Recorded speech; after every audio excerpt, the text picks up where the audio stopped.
राधे राधे जय राधे जय श्री राधे जय राधे जय राधे राधे जय राधे जय श्री राधे। वंदेहं श्री गुरु श्रीयुता पदकमलं भूतले श्रीमते भक्ति वेदांत स्वामी इति नामिने नमस्ते सारस्वतदेवे गौरवाणी प्रचारिणे निर्विशेष शून्यवादी पाश्चात्यदेशतारिणे जय श्री कृष्ण चैतन्य प्रभु नित्यानंद श्री अद्वैत गदाधर शिवासादि गौर भक्तवृंद हरे कृष्णा कृष्णा कृष्णा हरे हरे हरे राम राम राम हरे हरे। तो पुस्तिका हमको दीजिए।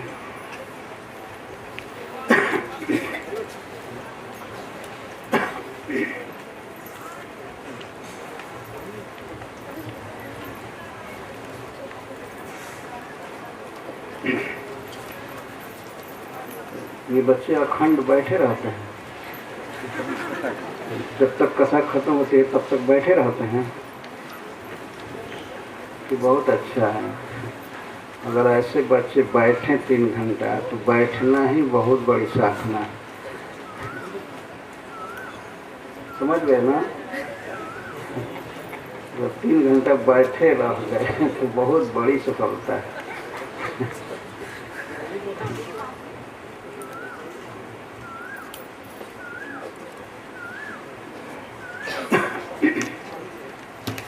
ओम नमो भगवते वासुदेवाय।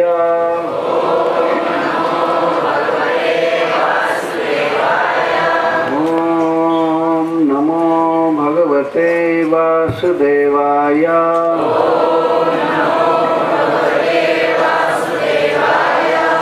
ओम नमो भगवते वासुदेवाय।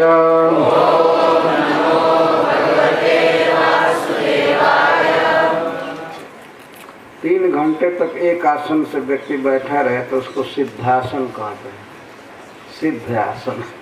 लेकिन बहुत कठिन है एक आसन से बैठ पाना।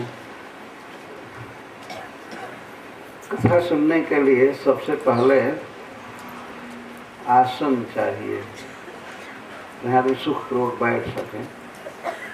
आसन कई भिन्न भिन्न कार्य हैं, उनको करने के लिए भिन्न भिन्न आसन चाहिए।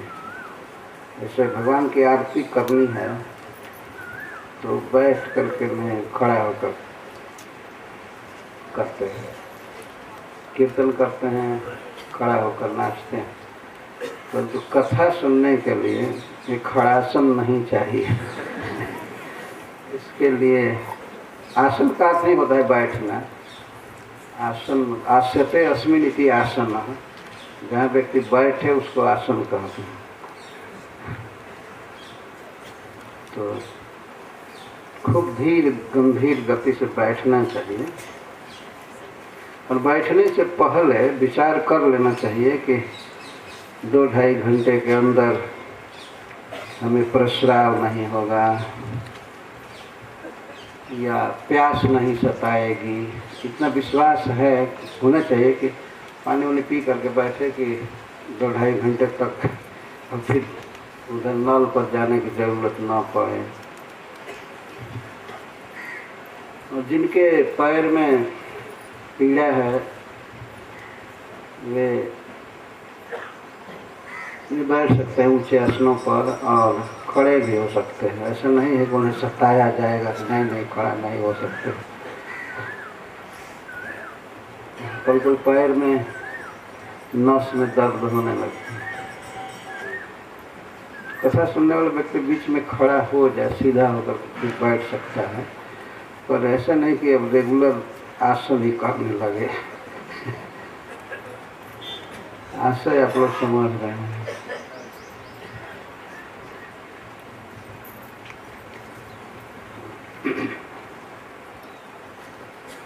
आज जिन श्लोकों को कहना है उनको पढ़ लिया जाए।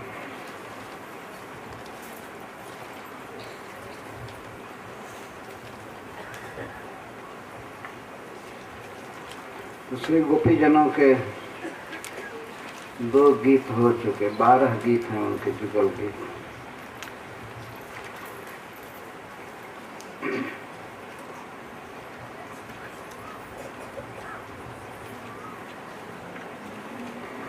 बढ़िया स्तबक धातु पलाशै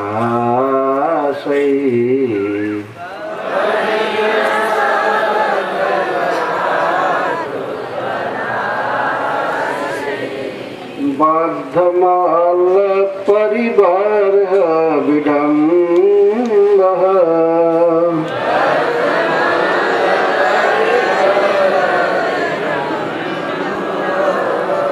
करिचित सबलयाली सगोपै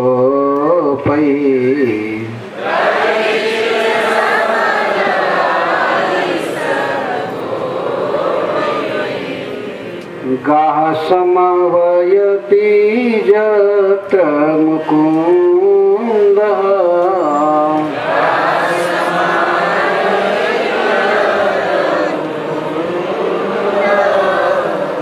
तरहि भग्न गतयः सरितो वै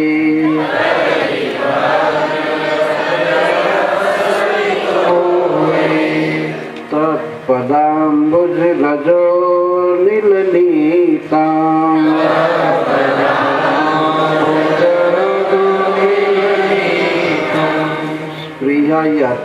स्पृहयतिर्वयमिवा बहुपुण्यः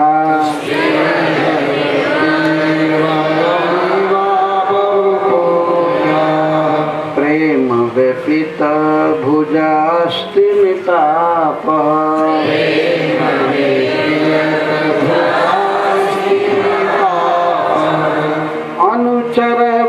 अनुचर समनु वर्णित वीर्यः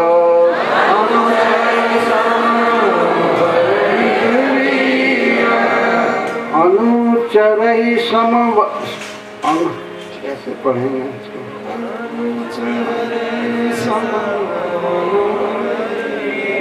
अनुचर समनु वर्णित वीर्यः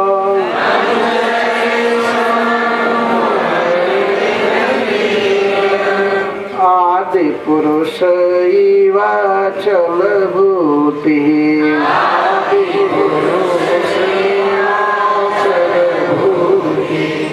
वनचर गिरि तटे सुचरन्ति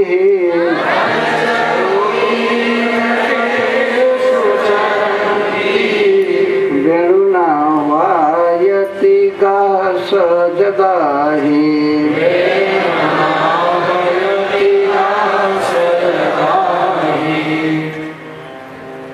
वनलतास्तरवयात्मनि विष्णु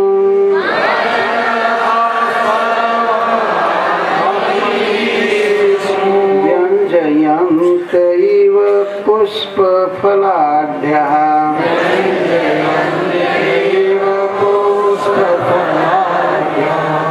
प्रणतभार विटपा मधुधारः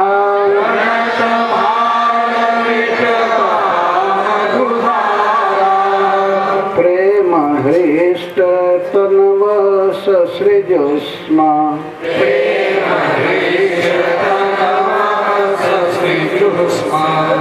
दर्शनीय तिलको बनमाला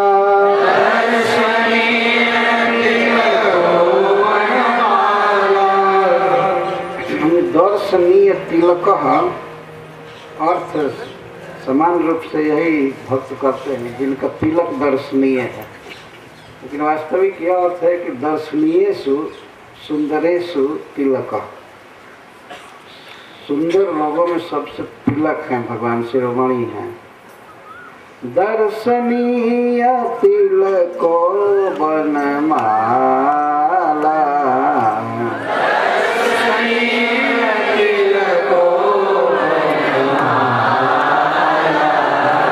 दिव्य गंध तुलसी मधुमातै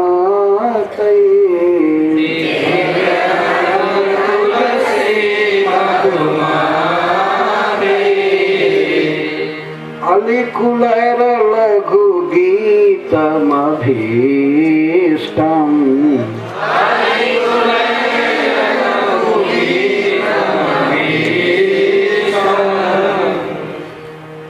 आद्रियंजर्हि संधित वेणु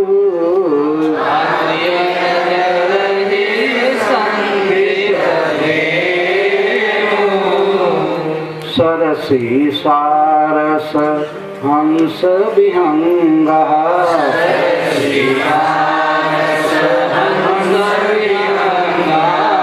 चारु गीत हृत चेतस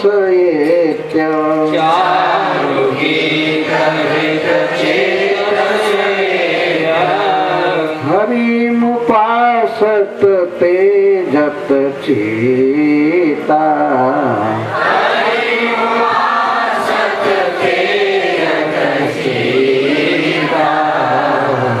अंत मिलित त्रिशोधृत मौना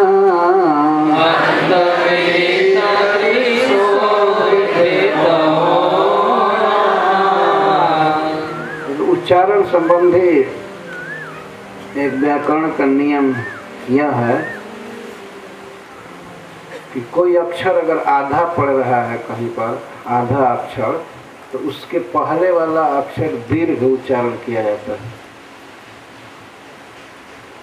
दीर्घ उच्चारण समझते हैं ना, थोड़ा देर से उसका उच्चारण किया जाता है और शब्द की और अक्षर की अपेक्षा। अगर उसके बाद कोई आधा अक्षर है उस अक्षर का उच्चारण दीर्घ किया जाता है। ऐसा ऐसे समझना चाहिए यदि आधा अक्षर है तो उसके पहले वाला अक्षर दीर्घ उच्चारण होगा। जैसे चित्ता शब्द है, चित्ता चीता च पर हसिकार लगाया गया था तो थोड़ा दीर्घ उच्चारण करेंगे। ऐसे कहीं भी देखिए तब वो मीटर बैठ जाता है। सरसी सारस हंस विहंगा। अब इसमें सुनिए, सरसी मतलब सरोवर में, ब्रज के सरोवर में सारस हंस, तो स के पहले ह अक्षर है और ह के बाद आधा न है, अनुस्वार जिसको कहते हैं। सरसी सारस हंस विहंग, यहाँ भी आगे चलकर ह पर रुकना है क्योंकि उसके बाद आधा अक्षर है ग, इसलिए विहंगा ऐसे बोल दी, ह पर रुकेंगे। ऐसे आगे भी जो है जैसे एत्य पर ए पर रुकेंगे। रुकने का मतलब ये नहीं टोटल रुक ही जाएंगे, चलते रहेंगे लेकिन वहाँ साफ उच्चारण करेंगे दीर्घ। जब चित्ता ची के बाद आधा त है तो ची पर रुकेंगे। हरिमुपासत तेजत चीता, ची पर रुकेंगे और ह पर फिर रुकेंगे तो उसके बाद न है। हंत मिलित और त का ज़्यादा उच्चारण करेंगे क्योंकि उसके बाद री आधा द है, री है। हंत मिलित दृश्य धृत मौना, तो इस तरह से उच्चारण ठीक हो जाएगा। हम तो मिलित दृश्य नहीं कहेंगे, कई भक्त पढ़ रहे मिलित दृश्य, मिलित दृश्य, मिलित दृश्य, ऐसे पढ़ते हैं। ठीक है, गाइए एक दो व्यक्ति गाइए।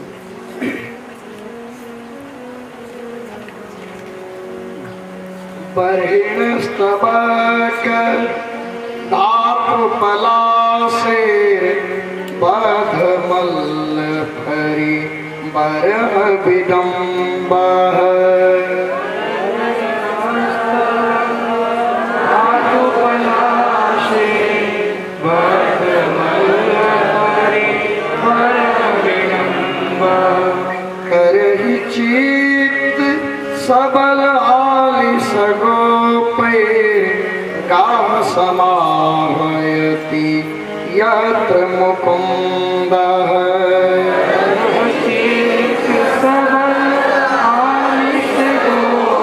केवल एक पाद गाइए, एक पाद, चौथाई कविता को एक पाद कहते हैं, पाद में को चौथाई।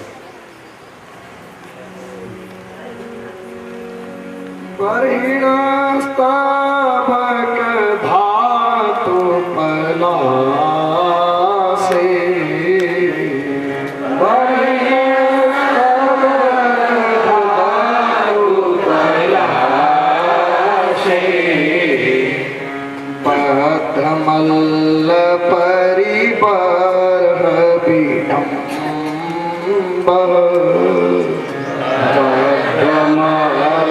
परिबरह विडम्ब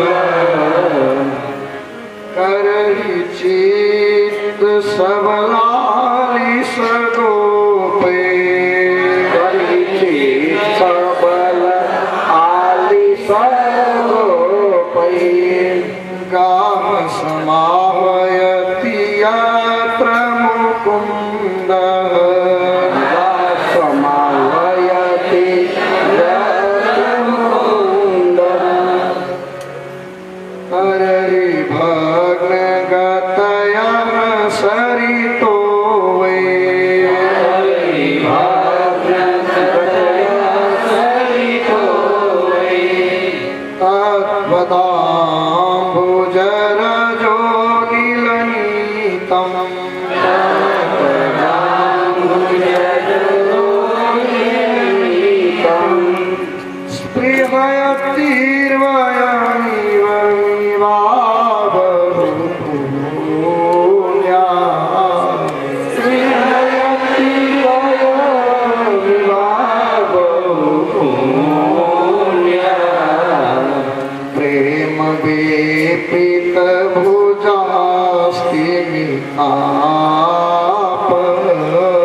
कर देते हैं तो गाने में सुख मिलेगा।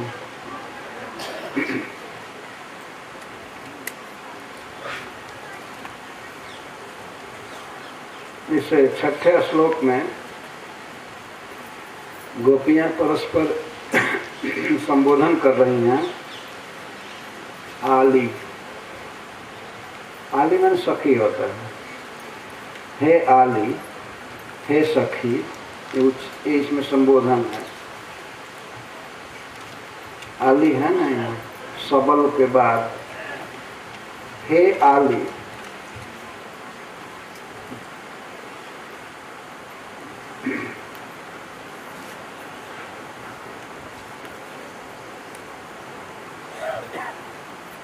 हे सखी, बरहिण स्तबक धातु पलाशई बद्ध मल्ल परिबरह विडम्ब।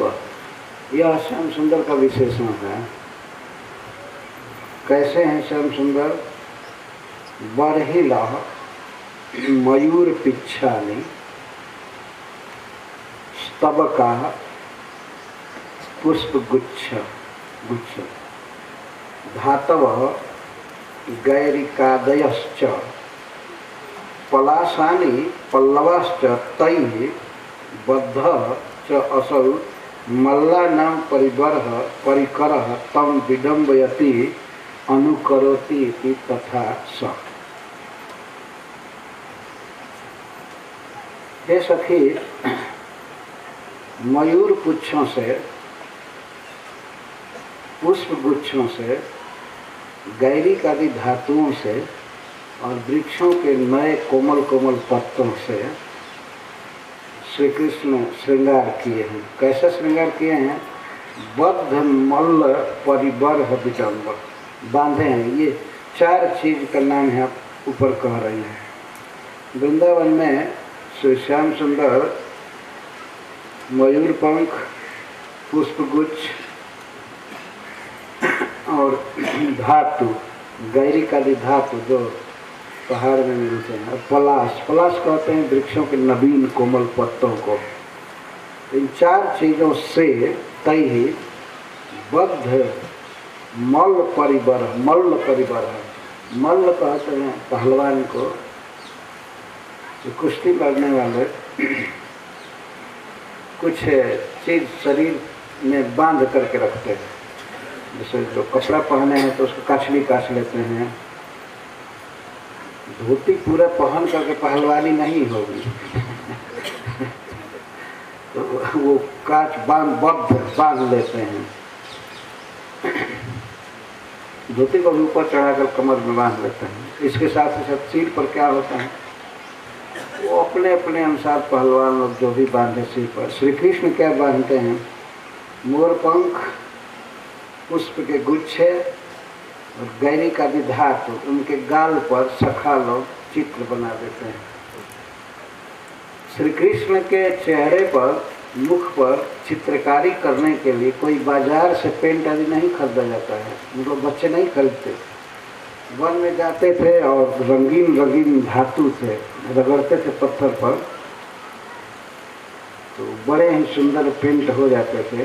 तो श्री कृष्ण के सांवले मुख पर लोग चित्रकारी करते थे, तो कई सखा करते थे, मैं अच्छा करता हूँ, मैं अच्छा करता हूँ, श्रृंगार करते हैं। तो पहला तो है श्रृंगार का श्रृंगार राज श्री कृष्ण के लिए मोर का पंख, इसलिए उसको पहले कह रहे हैं। सारे श्रृंगारों में श्री कृष्ण का सबसे बड़ा श्रृंगार है मोर पंख धारण करना। वो कुछ भी मुकुट पहने या न पहने, केवल एक गमछा बांध करके सिर में और उसमें एक मोर पंख खोस ले, बस हो गया उनका श्रृंगार। कभी कभी ऐसे ही करते हैं। ये सब मुकुट का बहुत बड़ा भार श्री कृष्ण नहीं लगाते हैं वृंदावन में, सब मथुरा द्वारका में धारण करते हैं। कभी कभी ऐसा देखा जाता है, कुछ भक्त लोग श्रृंगार करते हैं तो ढक देते हैं ठाकुर जी को पूरा, और सिर पर पूरा बोझ रख देते हैं। श्री कृष्ण वृंदावन में ऐसे नहीं है कि श्रृंगार के ये सब चीज़ें बताई जा रही हैं। श्री गोपियाँ कहती हैं कि हे सखी, बर्हिण मयूर पिच्छामि स्तबका धातव गैरिकाद्यश्च पलाशानि पल्लवश्च तैहि बद्ध। बद्ध का यहाँ उससे समारे हुए हैं अपने को। सिर श्री कृष्ण का इस तरह से है, मुख पर गैरिक चित्रकारी की गई है और मयूर पंख बांधे हैं ऊपर। बांधे हैं तो निश्चित ही उनका पीताम्बर के अतिरिक्त भी एक छोटा सा कपड़ा रहता है, वे अपने केशों को ऐसे सहला करके और उस पर बांधते हैं, या कभी कभी पगड़ी बांधते हैं घाम से बचने के लिए। उसी पगड़ी में ही मयूर पीछे खोसा जाता है। कभी कभी ऐसा होता है कि माँ यशोदा बहुत छोटा सा एक गहना देती है बांधने के, मुकुट बहुत छोटा, जिसके ऊपर मयूर पंख खोसा जाता है, ये बांधते हैं। तो मयूर पीछे खोसते हैं पगड़ी में। गाय चराने गए हैं तो हम निश्चित ही पगड़ी बांध करके गए। तो उसमें मयूर पंख और पलाशश्च, स्तबक और पलाश, पुष्पों के गुच्छे भी खोस लेते हैं कभी कभी, और उनके वृक्षों के कोमल कोमल पत्ते खोस लेते हैं। यह है श्रृंगार श्याम सुंदर का। इन सब वस्तुओं से बद्ध मल्ल परिबर्ह विडम्ब, वे बांधे हैं, सजे हुए हैं और ऐसे सजे हैं मल्ल की तरह, पहलवान की तरह। वन में सखाओं के साथ कब प्रतियोगिता होगी, कुश्ती होने लगेगी, कोई ठीक नहीं रहता है। श्री कृष्ण खेलते ही रहते हैं, तो आपस में पहलवानी होती है। और श्री कृष्ण कभी कभी हार भी जाते हैं। उनको कोमल धूली में सखागढ़ अटक देते हैं कभी कभी, बहुत कोमल ढंग से। कभी हार जाते, कभी दोनों बाँह में बाँह मिला करके पसीना से तरबतर हो जाते हैं। गौएं तो चलती रहती हैं, भगवान की ये पहलवानी चलती रहती है वृंदावन में। जब कृष्ण बलराम मथुरा पहुँचे तो चारूण जो अनाउंस कर रहा था उस रंगशाला के प्रोग्राम का,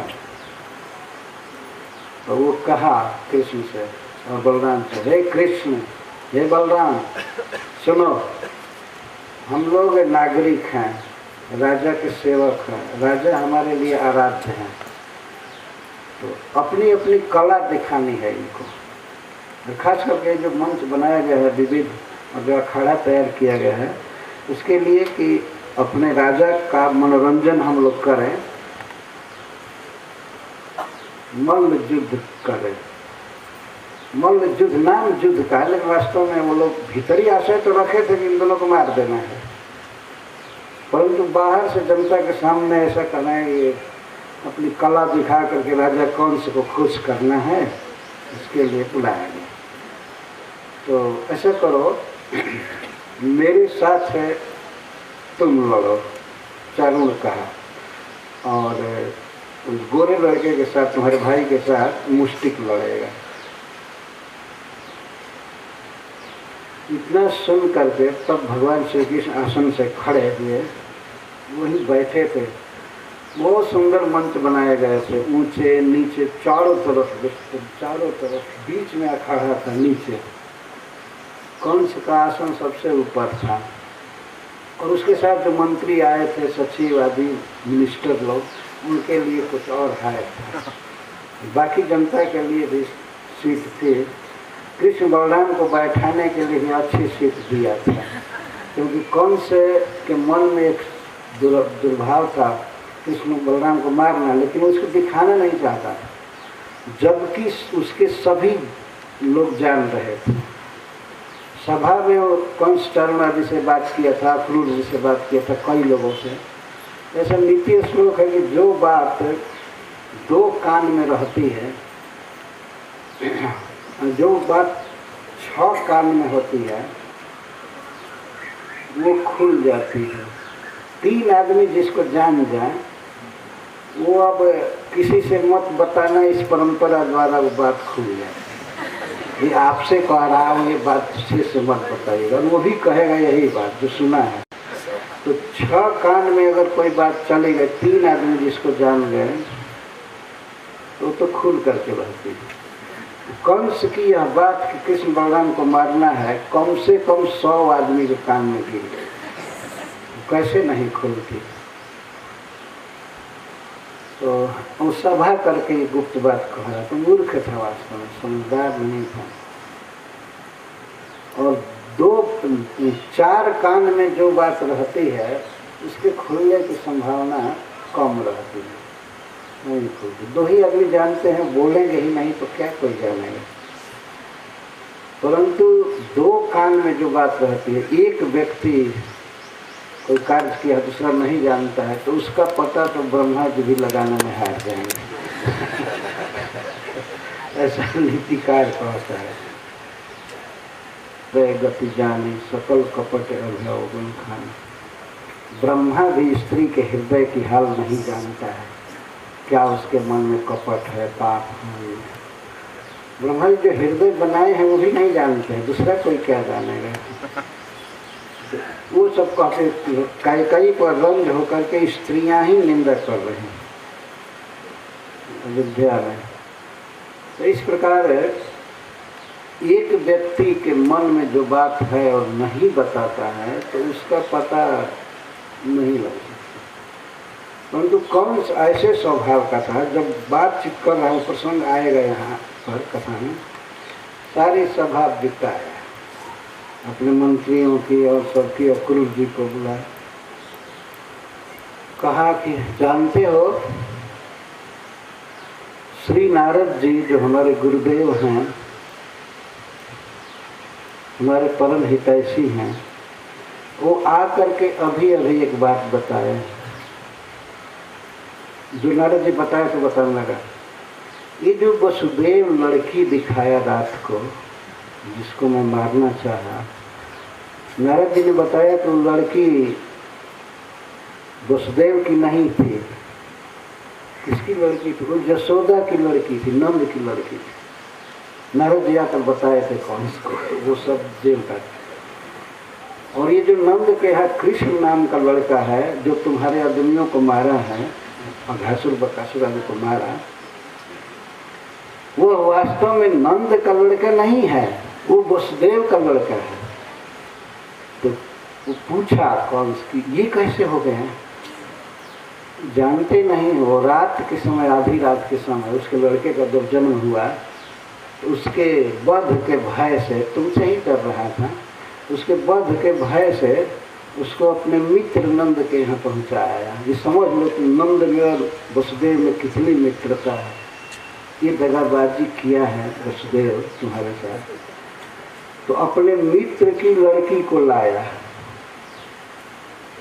ये कुछ नहीं कहे कि मांग करके लाया, कि वही चुरा करके लाया, नारद जी कुछ नहीं कहे। ये नंद की लड़की है, जिसको तुम मारना चाहे वो मरी नहीं, आकाश में उड़ गई। और जो नंद के यहाँ लड़का रहता है, दो लड़के रहते हैं, कृष्ण और बलराम। तो बलराम तो रोहिणी का पुत्र है ही, वो तो वसुदेव का लड़का है ही, लेकिन जो कृष्ण है वो भी वसुदेव का ही लड़का है। रात के समय पहुँचाया था। अरे बाप रे बाप, वसुदेव मेरे साथ इतना दगाबाजी कर रहा है, मैं तो उसको सत्यवादी समझ रहा हूँ। गुरुदेव सत्य है ना? हाँ, नारद कभी झूठा थोड़े बोलता है। नारायण नारायण कह करके कीर्तन करते हुए भगवान का चल, इसीलिए नारद जी का नाम बदनाम है। जो कोई दोनों दल की तरफ बातें करता है तो उसको वो कहते हैं वो नारद है। तो नारद जी ये झगड़ा लगाकर चल दिए, ज़्यादा देर नहीं रुके। अब समझो जो कुछ करना है। तो ऐसे वो पूछा कि तब किया क्या चाहे? पहले तो पूछा नहीं, सीधे तलवार उठाया और वसुदेव जी घर पर थे, उनको मारने के लिए, उनका वध करने के लिए चलने तैयार हो गया। वसुदेव को आज ही काट देगा है। तो श्री नारद जी अभी वहाँ से कहे, क्या हो गया, क्या कर रहे हो? वसुदेव का गला पहले काटूंगा। तो श्री नारद जी ने कहा, मूर्ख कभी के, तुम्हारी मृत्यु वसुदेव के हाथ से है कि कृष्ण के हाथ से? नहीं, कृष्ण के हाथ से। तो इसको मार करके क्या करोगे? वसुदेव को मारने से क्या लाभ होगा? आखिर तुम्हारी मृत्यु तो रह ही जाती है। वसुदेव को यहाँ एक काम करो कि बांध करके कारागृह में डाल, जेल में डाल। हो सकता है कि दोनों भाई अपने पिता को देखने के लिए, परिवार से मिलने के लिए कभी आ सकते। और यदि वसुदेव का वध कर दोगे तो ये समाचार फैल जाएगा और दोनों लड़के और बिहड़ जंगल में दूर भाग जाएंगे। तो ऐसे ही तुम्हारे सारे आदमियों को मारे हैं, कोई उनको वहाँ मार नहीं सकता है, वृंदावन में मार नहीं सकता उन लोगों को। अगर कोई मारा होता तो क्या ये सब राक्षस नहीं मारे होते? सब तो जाकर वहीं मर गए, कोई लौटा नहीं। आज ही नहीं, वो नहीं कर, इसके पहले सारे असुर मारे गए और अभी केसी और अरिष्ट बाकी हैं और व्योमासुर 3। वहाँ मत भेजो किसी को। स्थान प्रधानम न बल प्रधानम, कौन से विचार करने? नारद जी तो कहकर चले गए। कहने का आशा था कि उन दोनों को यहीं बुला करके और जो कुछ करना है करो, यहीं बुला कर। क्योंकि श्री नारद जी चाहते थे कि अब कंस का वध हो, पहलवानों का वध हो, और भी जो द्वारका में मारे जाएंगे लोग, सबका वध होना चाहिए। विवाह होना चाहिए भगवान का। इस तरह से वो बुलाया सबको, लगा कहने कि श्री नारद जी ये बात कहे। उसको चाहिए था कि एक व्यक्ति से ज़्यादा बात करे, लेकिन वो सभा करके बात की। कौन से का ये अद्भुत स्वभाव था, कोई बात छिपा करके नहीं रखता था। जो लड़की उड़ गई आधी रात के समय, वसुदेव जी की लड़की बाहर रूप से जोग माया जब उड़ गई, सवेरा होने पर सारे मंत्रियों को फोन किया, बुलाया जो किया बुलाया। तस्याम रात्र्याम व्यतीतायाम कंस आहूय मंत्रिणा, बुलाया और बुला करके कहता है आप ही हमारे नेत्र हैं, मैं आपके परामर्श से काम करता हूँ। और सब हुड थे, परम बदमाश थे वास्तव में, और खाऊ थे, देवताओं से द्रोह बांधे हुए थे। उनको कह रहा है आप ही हमारे सन्मित्र हैं, हमारे परम मित्र हैं, ये हैं। ऐसी बात है कि ये देवकी का 8वां संतान, 8वां गर्भ कोई पुरुष नहीं हुआ। क्या हो गया? अरे वो स्त्री थी, लड़की जन्म ली, और वो भी जब मैं मारने चला तो हमारे हाथ से छलक करके उड़ करके आकाश में जा करके हमारी इष्ट देवी दुर्गा जी हो गई। दुर्गा जी ने जन्म लिया देवी के गर्भ से। हाँ भाई, मैं डायरेक्ट देखा ना, साक्षात अपने आँख से। अभी आधी रात के समय की बात है, लगभग 1-1:30 बजे। इतने में ही वसुदेव जी आ गए थे गोकुल से और दिए थे उसको लड़की।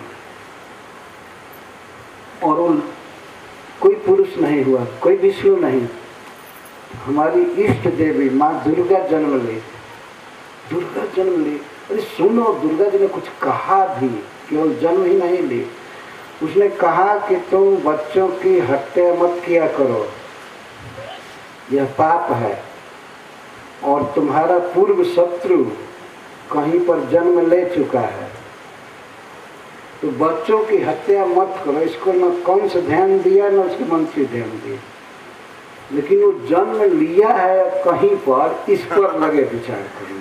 कंस पूछा हमें क्या करना है, तो मंत्री बताया कि एवं पर ही राजेंद्र, हे राजेंद्र, अगर यह बात है तो आज से 10 दिन के भीतर या लगभग 1 महीने के भीतर जितने भी इस देश में बच्चे हैं सबको कत्ल कर दिया जाए, क्योंकि उसी में से आपका पूर्व शत्रु भी होगा तो मर जाएगा। एक को मारने के लिए हजारों के वध की योजना ये मंत्री लोग बनाए। कंस ऐसे मीटिंग करता है। इसी तरह के अनुभवहीन लोग जहाँ तहाँ बैठ करके मंत्रणा करते हैं और आपस में झगड़ा करते हैं, कुर्सी उठा करके जैसे तैसे। कोई नियम बनाते हैं तो उससे बचने के लिए जनता पहले ही तैयार रहती है। जैसे आतंकवादी को पकड़ना है, उसके लिए ये करना चाहिए, वो करना चाहिए। आतंकवादियों को सारी बात टीवी पर दिखती है, ये हमको पकड़ने के लिए ये कर रहे हैं, तो बचने के लिए उपाय रच लेते हैं। मंत्र गुप्त फलित होता है, शास्त्र कहता है फल तबही जब करिए दुराल।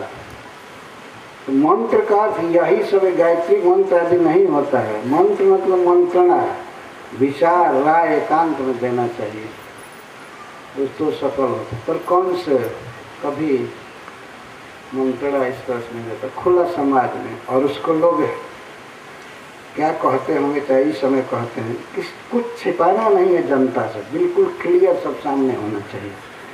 तो राजा और मंत्री किस काम के हैं, ऐसी बातें कहिए। कंस भी ऐसा ही उदारवादी था और 1 नंबर का खौल था कंस। ये कैसे एक बात कहने लगा मैं स्वयं खो गया।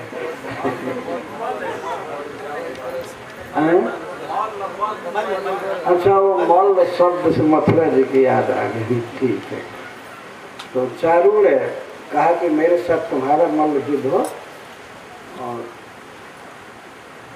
मुष्टि का चारण मुष्टि का बलराम के साथ।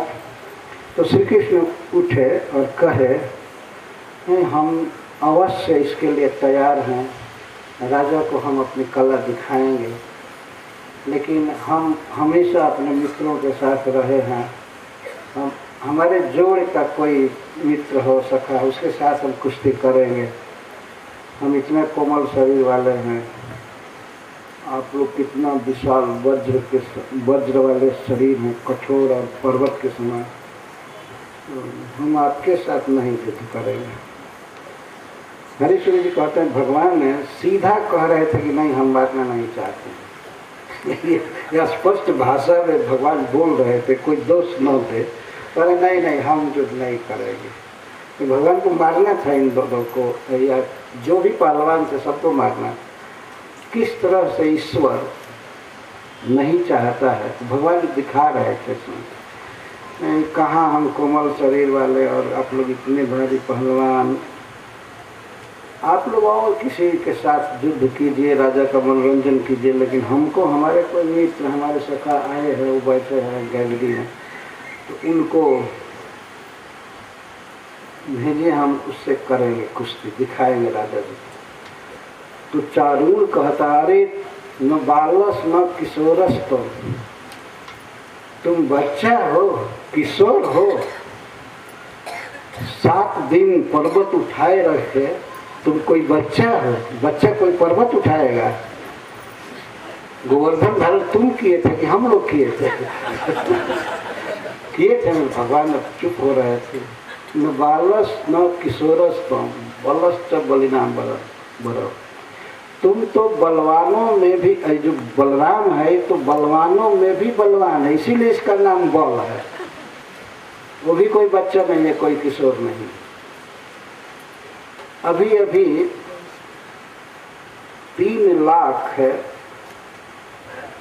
मन भारी धनुष को उठाया तुमने और उसको गन्ने की तरह तोड़ दिया, तुम बच्चा हो। मथुरा में जो धनुष रखा गया था 3 लाख मन का था। एक मन लगभग 40 किलो 30 किलो का होता है। जैसे 3 लाख मन का धनुष था, उसको उठाना ही कठिन था। उठाना क्या, खींच करके एक जगह से दूसरी जगह करना ही असंभव था। और उसको श्री कृष्ण उठाए ऐसे बाएं हाथ से, ऐसे उठाए और धड़ से गन्ना की तरह तोड़ करके एक टुकड़ा वे ले लिए और एक टुकड़ा बलराम जी को दिए। जितने रक्षक आए थे, फेस्टिवल केवल बहाना किया गया था, धनुष की पूजा की जा रही, धनुष यज्ञ हो रहा था, कुछ ब्राह्मण हवन कर रहे थे, कुछ संतरी रक्षा कर रहे थे। जो धनुष टूटने की आवाज़ मथुरा जी में गूंजी जोर से, तो कौन से भी बेहोश होकर के गिर गया था अपनी सभा। और सब दौड़े, कौन तोड़ा क्या बोले, तो क्या आवाज़ है इसके लिए जुटे, और कौन तोड़ा। तो देखा गया दोनों लड़के ही तोड़े हुए मारने दौड़े। तो दोनों भाई धनुष का टुकड़ा ले करके, धनुष को संस्कृत में धर्म भी कहते हैं। हरिश्चंद्र जी कहते हैं कि उनके धर्म से ही उनका वध किया। तो धनुष लेकर के धनुष से ही एक धनुष से मारना काफ़ी था। जो लोग आए बस गिरते मरते गए, मारने से गिरते गए। मथुरा जी में हल्ला हुआ कि तो बहुत भारी दहशत आ गई, बहुत बड़े खतरनाक 2 लड़के आ गए और सब भाग गए। लिखा गया कुछ लोग भाग गए। अब कौन आए मरने के लिए? ये उसी दिन की लीला है जिस दिन लोग पहुँचे और मथुरा जी में घूम रहे थे, देख रहे थे लड़के तमाशा। यह उत्सव है, तो उत्सव का प्राण था धनुष यज्ञ, दिखाया गया था। बहुत पवित्र वैदिक काम हो रहा है, पूजा पाठ चल रही है, लेकिन इस तरह से कृष्ण ने पूजा कर दिया। तब सवेरे कुबले पीड़ रखा गया। इसके बाद वो रंगशाला में प्रवेश किए। तो चारुण कह रहा है भगवान की अनेक लीलाओं को कहा कि इतना विशाल धनुष तुमने तोड़ा तो तुम बच्चा नहीं हो, किशोर नहीं हो। और यदि मान भी लिया जाए कि तुम किशोर हो, इसी अवस्था में इसी शरीर से घासुर बकासुर धेनुक आदि का वध किए हो ना। वृंदावन में कोई दूसरा मारा है कि तुम दोनों मिलकर मारे वो बहुत अच्छा तर्क दे रहा था। अगर किशोर स्वीकार भी किया जाए तो तुम लोग अद्भुत किशोर हो। और मारे इसको मारे उसको मारे, कालिए का दमन किए, इतने विकराल सर्प का। सभा को सुना कर कह रहे सुनिए, ये कह रहा है कि हम बच्चा है, किशोर हैं, हम नहीं युद्ध करेंगे आपके साथ, पर इसके कर में प्रसिद्ध है। नहीं नहीं, बहाना नहीं चलेगा। राजा को सुना कर कह रहा नहीं, तुम लोग बिल्कुल फिट हो। और हम जानते हैं कि वन में गाय चराते हुए या हीर के लड़के खूब कुश्ती लड़ते रहते हैं और ताज़ा ताज़ा गाय का दूध, माखन, दही खाते रहते हैं, इसलिए मोटे मोटे हो। सब मालूम है हमको, तुम लोग बहुत बलवान हो, इसलिए युद्ध होना ही चाहिए। चलो तुम मेरे साथ करो और मुस्टिक बलराम के साथ। राजा के सामने बात हो रही थी तो राजा कौन सा भी कह दिया, बिल्कुल अच्छी बात कह रहा है, बहुत अच्छा बोल रहा है। और जनता में से अधिकांश लोग मथुरा जी के थे, ये सब इस कांड को जानते थे। आपस में बात कर रहे हैं, स्त्रियां पुरुष भी सभी लोग बात करने लगे। जब पहलवानी चालू हो गई तो स्त्रियां मथुरा की बहुत दुखी हुई। ओहो, इन दोनों बच्चों को इस सभा में इस तरह से तंग किया जा रहा है। कहाँ ये वज्र के समान शरीर वाले और पर्वत के आकार वाले पहलवान, और कहाँ ये दोनों बच्चे। न्याय हो रहा है सभा में। वास्तव में इन दोनों को खुशी के समय, आनंद के समय ब्रज की स्त्रियां दिखती थी। गाय चरा करके आते थे या चराने जाते थे, बांसुरी बजाते हुए स्वरूप को ब्रज की स्त्रियां देखी हैं। धन्य वे हैं। हम तो इन दोनों को दुख के समय देखी हैं, जब ये दोनों दुख में, वो दुख में नहीं थे लेकिन ऐसे भगवान अपने भक्तों को दुख देते हैं इस भाव से। उनको धीरज देते हुए कुछ स्त्री आपस में बात करते हैं, चाहे कुछ पुरुष आपस में, आप चिंता मत करो, ये निश्चित ही इन पहलवानों को मारेंगे, धैर्य दे रहे हैं। तत्कालिक घटना से चालू करके पीछे की घटनाएं बता रहे हैं। अभी अभी 10,000 हाथी का बल रखने वाला कुबले या पीड़ जिनके द्वारा मारा गया, ये निश्चित मारेंगे पहलवानों। और फिर उससे पहले गए धनुष तोड़े और ब्रज में सारी लीलाएं, गोवर्धन धारण करना और धनुकासुर का वध करना, बकासुर का, पूतना अनेन हता, पूतना इसी लड़के के द्वारा मारी गई। अतः यहाँ पर कोई दूसरा दृश्य होने वाला है, धैर्य रखें, इन दोनों का कुछ नहीं होगा, ये सारे पहलवानों का वध करेंगे। तो वहाँ पर मेरा तात्पर्य इतना ही था कि श्री कृष्ण बलराम पहलवान की तरह वृंदावन में वेशभूषा धारण करते थे और लड़ते थे। वो आनंद का राज्य है, खुशी का। तो श्री गोपी जन कह रही हैं, जिसको उन्होंने देखा है वन में कभी जा करके, अथवा अपने भाव नेत्र से या बच्चों के कहने के परंपरा से सुन करके वे वर्णन कर रहे हैं। बरहिण स्तबक भात पलाशय बद्ध मल्ल परिबर्ह विडम्ब। मल्ल जैसे परिकर बांधते हैं, वेशभूषा धारण करते हैं, ऐसे श्री कृष्ण मल्ल बन करके ये सब श्रृंगार करके मानो मल्ल का ही परिहास कर रहे, अनुकरण कर रहे, जैसे पहलवान करते हैं वैसे करते हैं। अथवा इतनी सुंदर पहलवानी करते हैं कि पहलवानों को भी विडंबित करते, उपहास करते। और सबलह गोपई सह, ऐसे तो श्री कृष्ण सदा सबल रहते, श्री बलराम सहित। गाय चराने में वृंदावन में श्री कृष्ण बल के साथ रहते हैं, बलराम जी के साथ रहते हैं। सबल बलरामेण सहित, बलेन सहित, बलभद्र सहित, और गोपश्च और गोपों के साथ, श्री बलराम के साथ और अपने सखाओं गोपों के साथ मुकुंद करहिचित वेणुना जत गाह समाह्वयति तरहि, ये एक श्लोक है।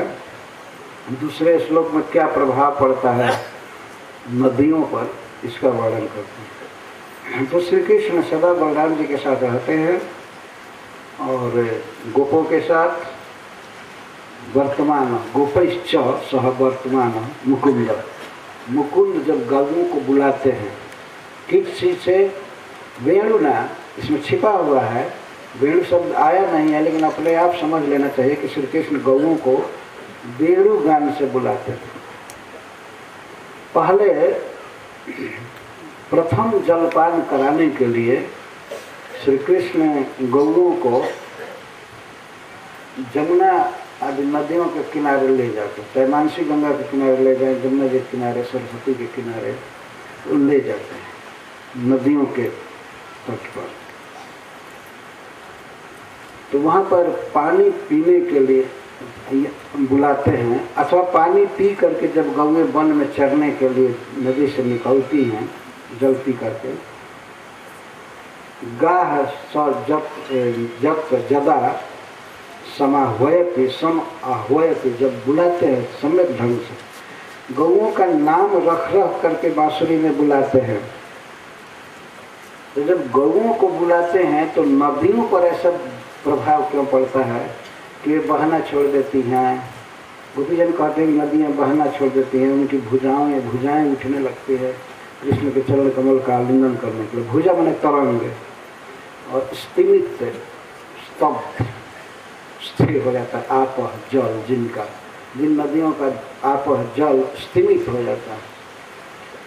तो यहाँ पर एक प्रश्न पूछता है कि भगवान श्री कृष्ण जब गौओं को बुलाने के लिए बांसुरी बजाते हैं तो नदियाँ क्यों इतना व्याकुल हो जाती हैं। कभी कभी श्री कृष्ण बांसुरी में उन गौओं का नाम बुलाते हैं जिनका नाम नदियों के नाम पर है। तो कभी कभी बुलाते हैं बांसुरी में ही सरस्वती, ही गंगे, ही नर्मदे, बांसुरी में बुलाते हैं। तो गौओं का नाम बुला रहे हैं तो नदियाँ देखती हैं कि हमको कृष्ण पुकार रहे हैं, हमारा नाम ले रहे हैं, तो उनमें ये सब विकार आ जाते हैं। जदा गाह समा होती, वास्तव में गौओं को बुलाते हैं।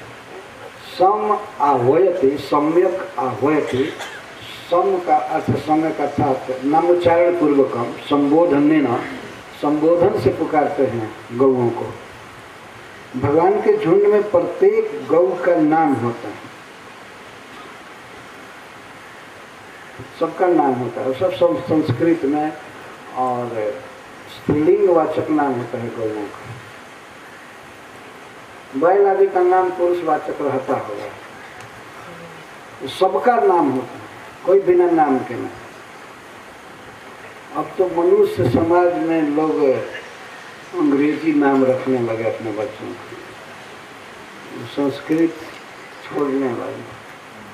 यह दुर्भाग्य है वास्तव में। नाम होना चाहिए संस्कृत में। भगवान के भक्त या भगवान की शक्ति या भगवान स्वयं, उनके नाम अनेक हैं, तो उन नामों पर नाम होना चाहिए। श्री भगवान गौओं को बुलाते हैं तो सम शब्द यह बता रहा है कि वो नाम ले लेकर के बुला लो। तो जब गौओं को बुलाते हैं तरहि तदा अनिल नीतम तत्पदाम्बुज रजः अस्पृहयति इव सरितः वयम इव अबहुपुल्या भग्न गतया प्रेम वेपित भुजा स्त्रीतापः निश्चला आपः जसंताः भवन्ति। तो जब श्री कृष्ण गौओं को बुलाते हैं तो उस समय अनिलेन पवनेन आनीतम तत्पदाम्बुज रजः तस्य पदाम्बुज रजः स्पृहयति स्पृहन्त्य इव सरितः नद्य वयम। जब श्री कृष्ण बांसुरी बजाते हैं तो कभी कभी ऐसा होता है नदियों के किनारे बांसुरी बजाते हैं, तट पर या वन में, तो भगवान के चरण रज को अनिल लेकर के आता है। अनिल मतलब पवन, हवा। अनिल नीतम, नीतम में लाया गया, हवा के द्वारा लाए हुए तत्पदाम्बुज रज श्री कृष्ण के चरण कमल के धूलि को, रज को स्पृहयति, स्पृहा करती हैं नदियाँ। पवन लाता है तो बिल्कुल निकट नहीं ला देता है, नदियों में नहीं, थोड़ा दूर चरण धूलि पड़ती है, एक धूलि भी अथवा बहुत बहुत धूलि, तो उसकी नदियाँ स्पृहा करती हैं। वयम इव, इसका चारों तरफ से संबंध होगा। जैसे हम, नदियाँ स्त्री हैं और श्री गोपीजन भी स्त्री हैं, तो वयम इव, जैसे हम प्रियतम के चरण धूलि को लेना चाहती हैं, चरण सेवा करना चाहती हैं, स्पृहा करती हैं, वैसे नदियों में भी स्पृहा होती है कृष्ण के चरण सेवा की, चरण धूलि लेने की। कैसी चरण धूलि? अनिल नीतम पवने न अनितम, लेकिन अब बहुपुण्य श्री कृष्ण के चरण कमल को पकड़ना चाहती हैं, चरण धूलि को लेना चाहती है, हवा के द्वारा लाई हुई धूलि को अथवा उनके चरणों में संलग्न रज को नदियाँ चाहती हैं कि हम भी चरण छुए, हम चरण सेवा करें, लेकिन हमारे जैसी ही वे भी अबहुपुण्या, अल्प पुण्या है, उन्होंने बहुत पुण्य नहीं किया। जैसे हम बहुत पुण्य नहीं की हैं, चाहते हुए भी हमको श्री कृष्ण का पदाम्बुज रज नहीं मिलता है, हम श्री कृष्ण को देख नहीं सकते, श्री कृष्ण का चरण कमल छू नहीं सकते, उनकी सेवा नहीं कर सकते। क्यों? क्योंकि हमारे परिवार का प्रतिबंध है, हमारे पति, हमारे सास ससुर इसको पसंद नहीं करते। निश्चित ही हमने बहुत पुण्य नहीं किया था, जिसे हमको श्री कृष्ण की सेवा नहीं मिल रही। तो वयम इव अस्माकम इव वयम इव, हम लोगों की तरह ही ये भी नदियाँ भी अबहुपुण्य, ये श्री कृष्ण के चरण को छूने के लिए स्पृहा के कारण भग्न गति हो जाती है। अपने पति समुद्र के तरफ ये जो बहती हैं नदियाँ, मानस गंगा, जमुना जी आदि, ये सब भग्न गति हो जाती। इनकी गति का अर्थ प्रवाह, प्रवाह भग्न हो जाता है। भग्न प्रवाह का मतलब है उधर समुद्र की तरफ जाना रुक जाता है। समुद्र की तरफ जाना, समुद्र की तरफ जाना तो रुक जाता है, लेकिन अब ये श्री कृष्ण के चरण को नहीं छू पाते, सब समय नहीं छू पाते, कभी कभी छूती है। कब छूती है? जब नदियाँ रुक जाती हैं और रुकने से बाढ़ होने लगता है, पानी ऊपर चढ़ने लगता है, तो उस समय श्री कृष्ण जब तट पर खड़े रहते हैं तो उनका चरण कमल छू लेती हैं, चरण कमल पखारती हैं। और कभी कभी श्री कृष्ण किसी वृक्ष की शाखा पर, जो शाखा जल के ऊपर विस्तीर्ण है, फैली हुई है, उस पर श्री कृष्ण बैठते हैं और अपने दोनों पैर को लटका लेते हैं पतली शाखा पर, बरगद आदि की शाखा, और चरण से छप छप जल को छूते हैं। तो नदियाँ श्री जमुना जी आसपास से कमल उखाड़ करके लाती हैं अपने भुजाओं तरंगों से और कृष्ण के चरण में अर्पित करती हैं, चारों तरफ से ला करके कमल अर्पित करती।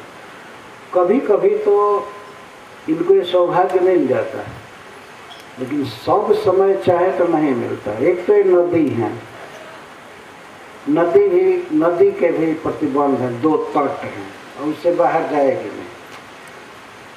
वयम इव, हम पर जैसे प्रतिबंध है दोनों कुल का, पिता के कुल का और पति के कुल का, ये दो तट, इसी के बीच रहना है। स्त्री का संबंध दो कुल से होता है, और कुल माने किनारा, कुल माने मर्यादा, वंश, पिता का कुल और पति का कुल, इन दोनों के बीच में बहना है। तो ठीक हम जैसे बहुत पुण्यवती नहीं है, कुछ पुण्य तो किया है, कभी कभी प्रियतम का दर्शन होता है, सेवा मिलती है, लेकिन बहुत पुण्य नहीं किया है। बहुत पुण्य करना की होती तो सदा श्री कृष्ण का संग मिलता, उनकी सेवा मिलती। इसलिए भी बेचारी नदियाँ भी हमारे जैसे ही हतभागिनी है, अपने भाव से बोल रही हैं। वास्तव में जमुना जी आदि परम सौभाग्यवती हैं, जिनमें श्री कृष्ण जल विहार करते हैं, केली करते हैं, पानी पीते हैं, गौओं को पिलाते हैं, अनेक प्रकार से जल केली करते हैं। तो नदियाँ श्री कृष्ण के चरण धूलि को पाने के लिए भग्न गति प्रवाह जैसा प्रवाह रुक जाता है। ऐसा लगता है जैसे बांध बना दिया गया, बांध दिखाई नहीं पड़ता है लेकिन रुक जाती है। प्रेम वेपित भुजा प्रेमणा वेपिता कंपिता भुजा तरंगा जासंता, और उनकी तरंगों में कंपन होने लगता है। ये उछल उछल करके तरंगे चाहती है कृष्ण के चरण कमल को पकड़ना, कंपित होती हैं, पकड़ नहीं पाती हैं, लेकिन इस तरह से लहरें उठने लगती है। श्री कृष्ण के चरण के तरफ जाना चाहती हैं, बंसी बट के तरफ। और स्तिमिताप स्तिमित का अर्थ निश्चल, आप जल, उनका जल बिल्कुल स्थिर हो जाता है, बहना छूट जाता है। स्तिमित का एक और अर्थ भी है, जो बहना जल का सहज स्वरूप है, बहना तरल होना, ऐसा नहीं होता है। कभी कभी पानी बिल्कुल जम करके बर्फ हो जाता है, आइस हो जाता है, जम जाता है पानी, स्तिमित हो जाता है बिल्कुल।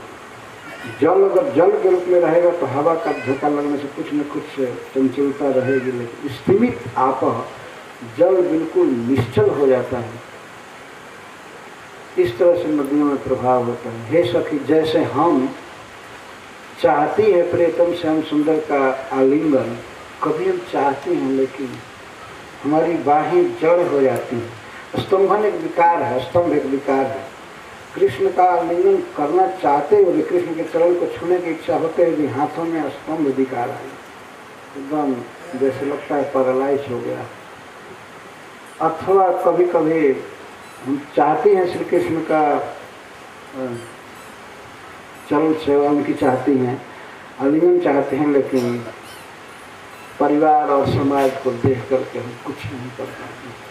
तो इस तरह से जैसे हमारी भुजाएं स्थिमित हो जाती हैं, ऐसे जमुना जी की भुजाएं तरंग स्थिमित हो जाती हैं और बहना छोड़ देती हैं और श्री कृष्ण के चरण के तरफ बढ़ती है, चाहती है कि चरण मिले। इस जुगल में यह भाव है। मुकुंद, श्री कृष्ण जब गौओं को बुलाते हैं बांसुरी में, तो यहाँ उनको मुकुंद कह रहे। कृष्ण के मुख में कुंद पुष्प के समान दांत हैं, तो उनको मुकुंद कहते हैं। मुंह माने मुख है और कुंद माने कुंद। जिसके मुख में कुंद हो, बहुत सुंदर साफ सा उज्ज्वल दांत है, तो जब कभी गौओं को डायरेक्ट बुलाते हैं या बांसुरी में बुलाते हैं या सखाओं के साथ बात करते हैं, तो कभी कभी उनके दांत अद्भुत तरीके से चमकते हैं, तो इसीलिए उनको मुकुंद सुखदेव गोपियाँ कह रहे हैं। मुकुंद, मुकुंद बांसुरी बजाते। जब बांसुरी बजा करके गौओं को बुलाते हैं तब नदियों में ये भावावेश होता है। श्री गोपियाँ प्रत्येक बात में यहाँ नदियों को अपने समान करें, बयों में युवा हमारे जैसे। जैसे हम बंधन में हैं, चाहते हुए भी कृष्ण की सेवा नहीं कर सकती हैं, ऐसे नदियाँ भी बेचारी दोनों कुल के बंधन में हैं, श्री कृष्ण के चरण को नहीं छू सकती। और दूसरे युग में अनुचरे समनु बले तवीज आदि पुरुष चल भूति वनचर गिरी तटेषु चरन्ति वेणुनावयति दास जदाहि। गौएं नदियों में पानी पी चुकी, प्रथम जलपान कराया, नदियों के किनारे बांसुरी बजाए तो नदियों में विकार हुआ। अब पानी पी करके और गौएं गिरिराज जी में या अन्य पर्वतों में वन प्रदेश में चढ़ रही, चरने लगती, चरंती शब्द यहाँ आया है। वहाँ पर गौओं के लिए चरंती अभी शब्द नहीं आया, चरंती गौएं चरने लगी। कहाँ चरने लगी? गिरि तटेषु, पर्वत के चरण प्रांत में। ये उबड़ खाबड़ जमीन होती है, कहीं कहीं पत्थर है, कहीं गड्ढा है, कहीं कंदरा है। वृंदावन में श्री गिरिराज जी हैं, तो गिरि तटेषु, गिरि मतलब गोवर्धन या अन्य भी जो पर्वत हैं, पर्वतों के तटों में चरंती गाह स जदा वेणुना आह्वयति। पानी पीने के बाद गौएं वन में चरने लगती हैं। विशेष करके गौओं के चरने का स्थान होता है वन प्रांत, और वन में भी जब पर्वत हो तो पर्वत के चरण में वे ज़्यादा प्रेम से चरती हैं। तो वहाँ चरने लगी। जब गौएं उधर चल रही थी आनंद से, तो भगवान कृष्ण के जो अनुचर हैं, जो उनके साथी नित्य चलते हैं, अनु का पश्चातचारी नहीं हुआ। अनुचर का अर्थ है अनुमनि निरंतरम, जो निरंतर उनके साथ रहते हैं, ऐसे अनुचर गोप सखा इनके वीर्य का, लीला का, वैभव का वर्णन करने लगे। वीर्य का अर्थ होता है वीरता। तो अभी अभी जो उन्होंने उद्धार किया है शंखचूड़ का और सुदर्शन का, और भी बहुत प्रकार के वीरता किए हैं। गोवर्धन पर्वत उठाया है और कई वीरता का काम किया, उसको गाने लगे वो बच्चे, सखागण गाने लगे। अनुवर्णित वीर्य, और वीर्य का सुंदरता भी है, लीला वैभव भी है, ये सख्य भाव आदि जो भी है सब वीर्य है कृष्ण का। तो अपने साथियों के द्वारा, गोपों के द्वारा जिनके वीर्य का वर्णन हो रहा था, ऐसे श्री कृष्ण आदि पुरुष इवाचल भूति, आदि पुरुष के समान इनकी भूति अचल है। आदि पुरुष सस्य इव जस्य अचल भूति, अचला भूति लक्ष्मी जस्य स्व। श्री कृष्ण की उपमा श्री गोपियां दे रही हैं कि आदि पुरुष के समान इनकी भूति है। भूति माने संपत्ति, लक्ष्मी, धन, सफलता, सौभाग्य। ऐसे ये बात सर्वत्र विदित है। इस ब्रह्मांड में या अनंत कोटि ब्रह्मांड में अनेक जीव हैं जिनमें देवता सर्वश्रेष्ठ है, लेकिन प्रकट रूप से आदि पुरुष श्री भगवान नारायण सबसे श्रेष्ठ सभी विषय में। अचल संपत्ति के स्वामी, खास संपत्ति रूपा लक्ष्मी भी प्रेयसी रूप में हो करके भगवान के साथ रहती। लक्ष्मी जी के दो स्वरूप हैं, संपत्ति रूपा और प्रेयसी रूपा। भगवान की प्रिया तो भगवान की प्रिया है ही, लेकिन वही प्रिया भी समस्त संपत्ति की अधिकारिणी है।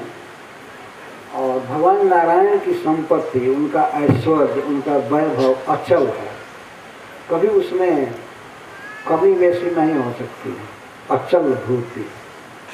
तो श्री कृष्ण का वर्णन श्री गोपीजन करती हैं कि हमारे प्रियतम श्याम सुंदर अचल भूति हैं। कैसे? आदि पुरुष के समान। अब आदि पुरुष से दयाली दीपक में से दोनों लगे। जैसे पार्षदगण भगवान नारायण की कीर्ति गाते रहते हैं, वैसे श्याम सुंदर के अनुचर इनकी कीर्ति गाते हैं। और जैसे आदि पुरुष श्री नारायण अचल संपत्ति के स्वामी हैं, इस तरह से श्री कृष्ण सब प्रकार की शोभा, सफलता और श्री से संपन्न है। इसीलिए तो हम श्री कृष्ण कहते हैं। श्री कृष्ण, जय श्री कृष्ण। श्री कृष्ण शरणम मम, श्री कृष्ण शरणम। एक बार एक घटना हुई। एक भक्त फोन पर बोले, फोन कर रहे तो बोले जय श्री कृष्ण। तो एक दूसरा व्यक्ति जो भक्त मानी था, अपने को भक्त मानने वाला, नहीं श्री कृष्ण नहीं कहना चाहिए, हरे कृष्ण कहना चाहिए। तो मैं वहीं पर था, तो क्यों? श्री कृष्ण का भी वही अर्थ है। श्री मतलब राधा रानी। श्री जी का मंदिर बरसाने हम उनको श्री जी कहते हैं, राधा रानी। तो श्री कृष्ण का अर्थ हुआ राधा कृष्ण और हरे कृष्ण का अर्थ हुआ राधा कृष्ण। हरा राधा रानी को कहते हैं, तो संबोधन में हरे हो जाता है, हे श्री राधे, हे हरे और कृष्ण। तो हरे कृष्ण और श्री कृष्ण में अंतर क्या रहा? यदि कोई बोलता है जय श्री कृष्ण तो वह बहुत महिमामय शब्द है। वास्तव में धन्य है व्यक्ति जिसके जीव पर श्री कृष्ण शब्द आता है। तो हरे कृष्ण में इसमें कोई भेद नहीं है। तो अपनी अपनी रुचि की बात है। भाई कोई क्या बोलना चाहता है, जो हरे कृष्ण बोलना चाहता है बोले, जो जय श्री कृष्ण बोलना चाहता है तो बोले, बहुत अच्छा है। मैं कहा श्री कृष्ण शरणम मम, यह मंत्र है। श्री कृष्ण से संबंध होना चाहिए, उनका नाम होना चाहिए। अचल भूति है कृष्ण, अचल भूति, आदि पुरुष के समान। वह सबसे तात्पर्य के लिए नारायण के समान है। अपने प्रियतम की महिमा को इतना ही कह देना काफ़ी है कि वे नारायण के समान है। भगवान के समान कह देना एक बहुत बड़ी प्रशंसा है। श्री कृष्ण श्री नारायण के समान सभी विषय में। ऐसे श्री कृष्ण वनचरः वनेषु चरन् इत्यर्थ, जो वन में भ्रमण करते हैं। क्यों भ्रमण करते हैं? क्योंकि गिरि तटेषु चरन्ति, गिरि तट में वन में गौएं चरती हैं। तो जैसे जैसे चढ़ती हैं, पर्वत पर चढ़ती हैं, उतरती हैं, उभर खाबड़ में जाती हैं, तो जहाँ जहाँ वो जाते हैं वहाँ वहाँ ये भी जाते हैं। लेकिन वे जाती हैं घास चरने के लिए, श्री कृष्ण जाते कहीं भी वो बांसुरी बजाते रहते, चराते हैं गौओं को, उनका पेट भरना है। ऐसे कोई कठिनाई नहीं है ब्रजमंडल में कि अब उनको इतना देर तक चराया जाए। ये भगवान की लीला है, बहुत थोड़े समय में उनका पेट भर जाता है गौओं का। लेकिन फिर भी श्री कृष्ण प्रेम करते हैं गौओं से, जहाँ जहाँ चलती हैं तो वो चलते जाते। कभी पर्वत पर चढ़ती है गौएं, कभी ज़्यादा घास होता है किसी खोह में, वहाँ भी चढ़ती हैं, इधर भी चढ़ती हैं।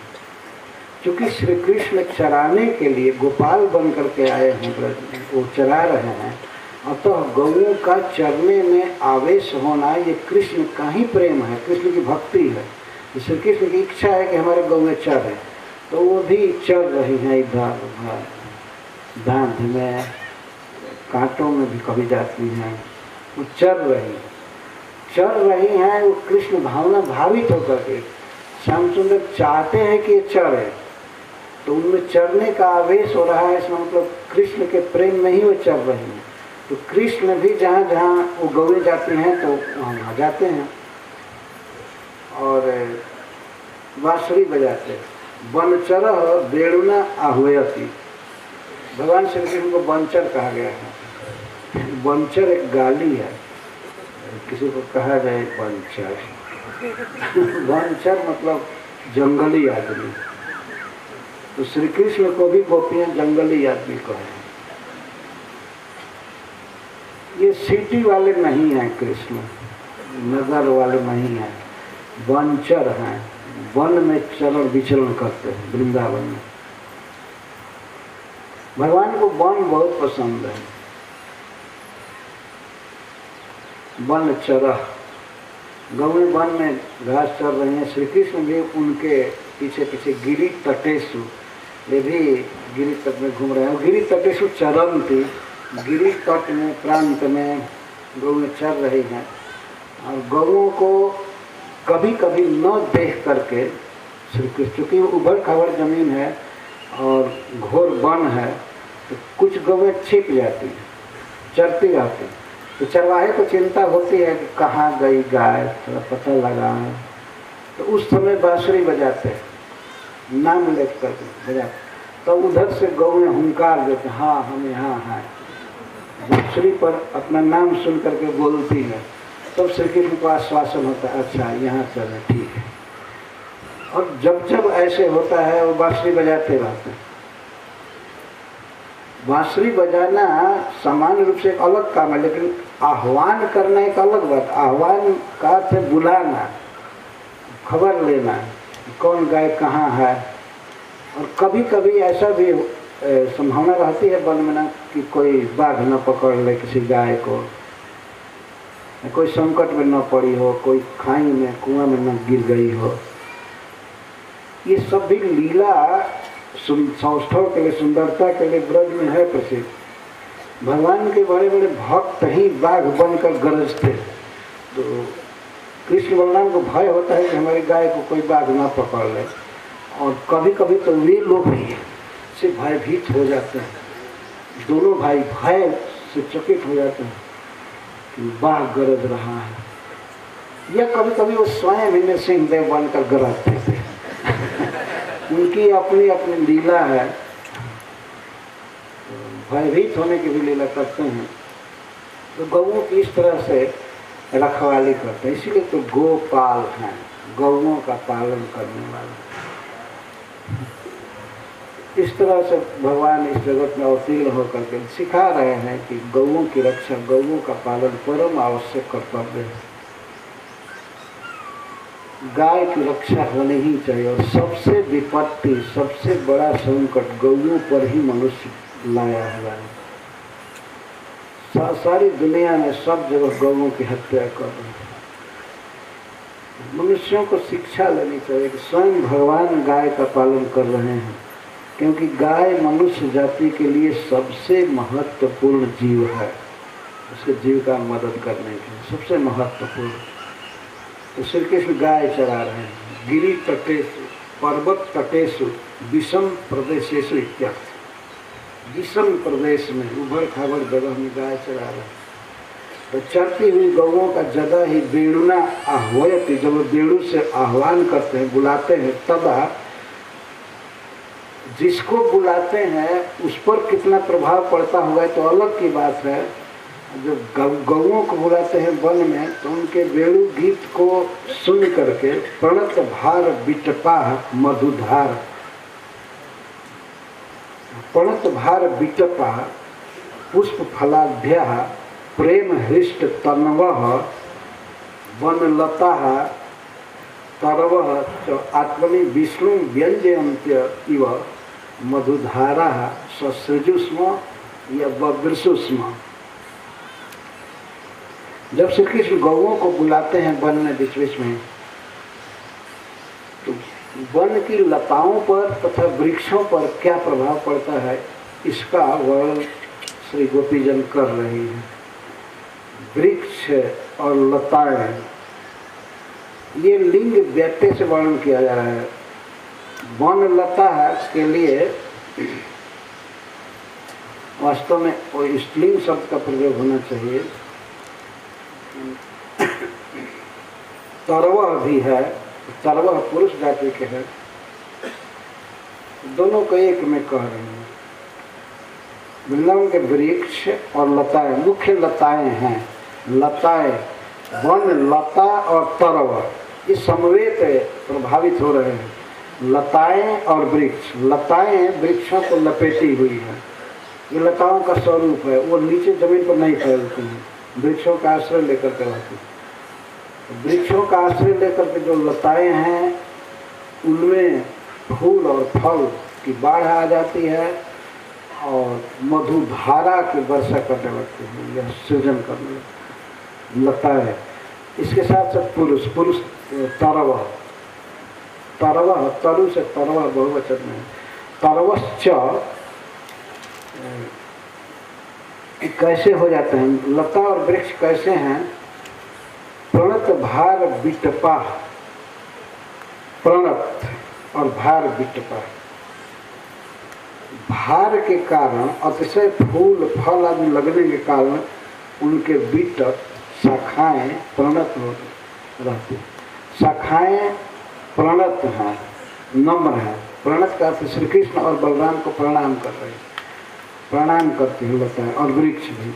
पुष्प फलाढ्या, पुष्पई फलश्च आढ्या युक्ता इत्यर्थ। लताओं में और वृक्षों में पुष्प और फल लग जाते हैं। बांसुरी के आवाज से ही सारे वृक्ष और लताएं फल फूल जाते हैं। तत्काल में भी नए नए फूल और नए नए फल तत्काल ही ससृजुष्म, उसमें आया है, आगे इसका अर्थ करेगा। पुष्प फलाढ्य, पुष्प और फल से समृद्ध, प्रेम हृष्ट तनव, और लताओं का शरीर, वृक्षों का शरीर प्रेमड़ा हृष्ट, प्रेम से हृष्ट हो जाता है। प्रेम हर्ष युक्ता तनव जसंता, उनके शरीर प्रेम से पुष्ट हो जाते, हृष्ट हो जाते। वेणु ध्वनि सुन करके वृक्ष और लताएं प्रफुल्लित हो जाते हैं, उनमें पुष्प फल आदि भर जाते हैं, और उस समय वे श्री कृष्ण के सामने भार से, पुष्प फल आदि के भार से झुक जाते हैं, प्रणाम करते हैं। वन लता, वन गता लता तरवश्च आत्मनि, और उस समय ऐसा लगता है कि जैसे अपने भीतर विष्णु को व्यंजित कर रहे हैं। ऐसे भगवान गीता में कहते हैं कि मैं ही समस्त प्राणियों में, भूतों में जीवन हूँ। अकस्मात किसी वृक्ष की मोटाई बढ़ जाए, लता हरी भरी हो जाए, उसमें पुष्प आ जाए, खिल जाए, तो इससे सिद्ध होता है कि श्री भगवान श्री विष्णु डायरेक्ट उसमें प्रवेश किए हैं, क्योंकि विष्णु ही जीवन के मूल हैं। उन्हीं से सब पुष्प लता आदि खिल रहे हैं, आदमी जी रहा है, बोल रहा है, खा रहा है। तो श्री कृष्ण के इस गुण को लेकर के उनको विष्णु कहा जा रहा है। विष्णु व्यंजयंतैव आत्मनि, अपने भीतर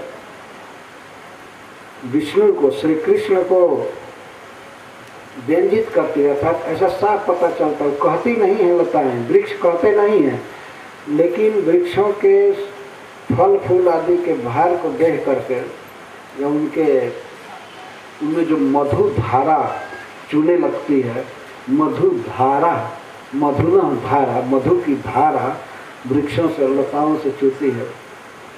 तो इससे स्पष्ट प्रतीत होता है, कोई भी देखने वाला व्यक्ति कह सकता है कि विष्णु इसके भीतर है।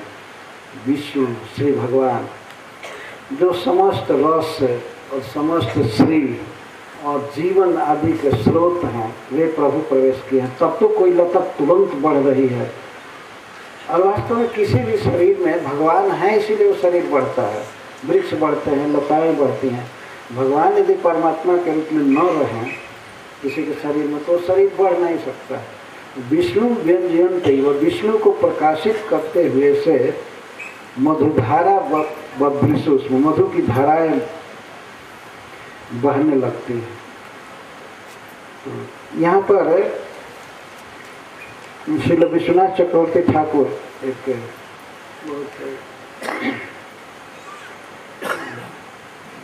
रसमय अर्थ कर रहे हैं, वन लता और तरव। वे कहते हैं कि जैसे कोई गृहस्थ व्यक्ति भगवान की कथा सुन रहा हो या भगवान का कीर्तन सुन रहा हो और अपनी पत्नी के साथ, जैसे वृक्ष अपनी पत्नी के साथ, लता के साथ,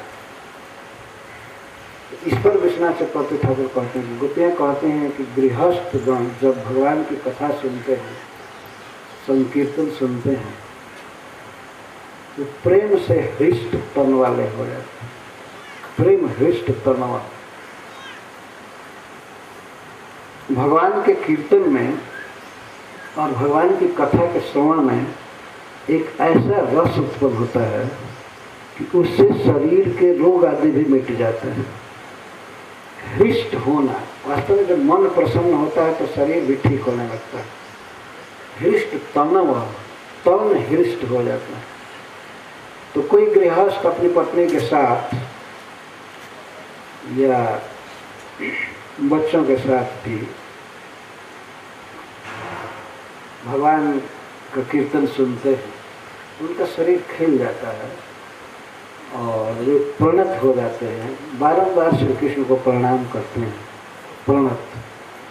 और मधुधारा ससृजुष्म, और उनकी आँखों से अश्रु के रूप में प्रेम मधु की धारा बहने लगती है, रोमांचित हो जाते हैं।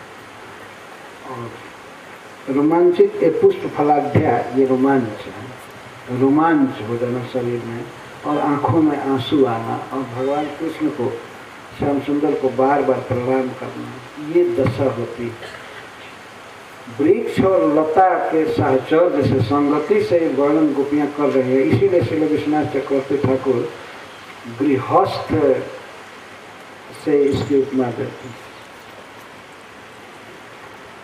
कोई ब्रह्मचारी सन्यासी तो किसी लता के साथ रहते नहीं, वो अलग रहते, तो इसीलिए गृहस्थ की उपमा दे रहे हैं। और वैसे ब्रह्मचारी या गृहस्थ कोई भी व्यक्ति जो भगवान की बातें सुनते हैं, कीर्तन करते हैं, तो उन्हें एक अद्भुत सुख की प्राप्ति होती है और उससे शरीर हृष्ट होता है, रोग मिटता है। इसका अनुभव कई भक्त करते हैं, खास करके कभी कभी कीर्तन सुन करके और भगवान की कथा सुन करके एक अद्भुत सुख का आस्वादन होता है। उस समय लगता है कि व्यक्ति बिल्कुल ठीक है, जीवन में कोई लालसा नहीं, कामना नहीं, बस ठीक है। जिस उद्देश्य के लिए मानव शरीर मिला वो हमारा पूरा हो रहा है। हम भगवान की कथा में हैं, हम भगवान के कीर्तन में, एक संतोष होता है और यह संतोष मन को और शरीर दोनों को पोषता है। प्रेम हृष्ट तनवा। यदि रोग भी मिटाना हो तो भगवान की कथा सुननी चाहिए। यही योग है वास्तव, भक्ति योग। हरे कृष्णा कृष्णा कृष्णा हरे हरे, हरे राम राम राम हरे हरे। ये रोग मिटाने की भी दवा है। ये रस ऐसा है, इसको कान से और जिह्वा से भी पिया जाता है। भगवान का नामामृत पीना, गुणगानामृत और श्रवण सुनना। श्री कृष्ण का यह सहज स्वभाव, श्री कृष्ण की कथा में भी, उनके कीर्तन में भी वही चमत्कार है जो उनके वेणु में है या उनमें स्वयं में जो कुछ रस है उनकी कथा में। कृष्ण का नाम, कृष्ण की लीला, कृष्ण के गुण, ये सब सच्चिदानंद है। कृष्ण नाम, कृष्ण गुण, कृष्ण लीला वृंद, कृष्ण रस रूप सब चिदानंद। चैतन्य चरितामृत में कहा सब चिन्मय है, चिदानंद। केवल चिन्मय नहीं है, चिदानंद है, स्पिरिचुअल आनंदमय, स्पिरिचुअल आनंद, चिदानंद। उसमें सप्त पहले लगा दिया जाता है उनकी नित्य स्थिरता के लिए। नित्य है श्री कृष्ण, चिन्मय है और आनंद घन है, सच्चिदानंद। तो इस प्रकार कृष्ण के वेणु गीत को सुन करके जबकि वे गौओं को बुलाते हैं तो ये लताएं और वृक्ष मधुधारा की सृष्टि करती हैं, रोमांच होता है उन्हें, फूल फल आदि से लग जाते हैं। प्रेम, यहाँ पर गोपियाँ कह रही हैं, प्रेम हृष्ट तनवा। शरीर क्यों हृष्ट हो जाता है? पहले जो लता पतली पतली है, सुखी हुई है, वो बिल्कुल हृष्ट पुष्ट शरीर वाली, तत्काल प्रभाव देखा जाता है। श्री गोपी जन ऐसे सुन करके नहीं कह रही हैं, देख करके कह रहे हैं कि श्री कृष्ण उधर बांसुरी बजाते हैं और लताएं प्रफुल्लित हो जाती हैं, वृक्ष खिल जाते हैं और उनमें मधुधारा बहने लगती है। तो स्पष्ट रूप से कोई भी देखने वाला व्यक्ति जान जाएगा कि इसके भीतर विष्णु प्रविष्ट है साक्षात, क्योंकि विष्णु प्रविष्ट है, इसीलिए तत्काल बढ़ती हो रही है, सब कुछ आनंद छा रहा है। इस तरह विष्णु हृदय में है।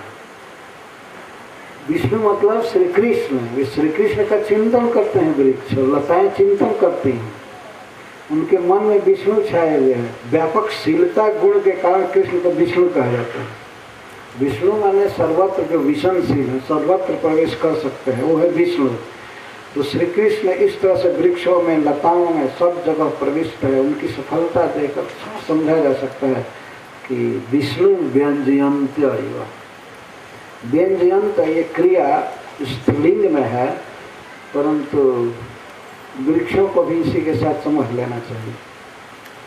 स्पष्ट है, इसके द्वारा यह अभी सिद्ध हो रहा है कि भगवान के वेणु गीत को सुन करके वृक्ष हर्षित हो ही रहे हैं, लताएं हर्षित हो रही हैं, लेकिन प्राधान्य लताओं की ही है, इसलिए क्रिया उन्हीं के अनुसार आ रही।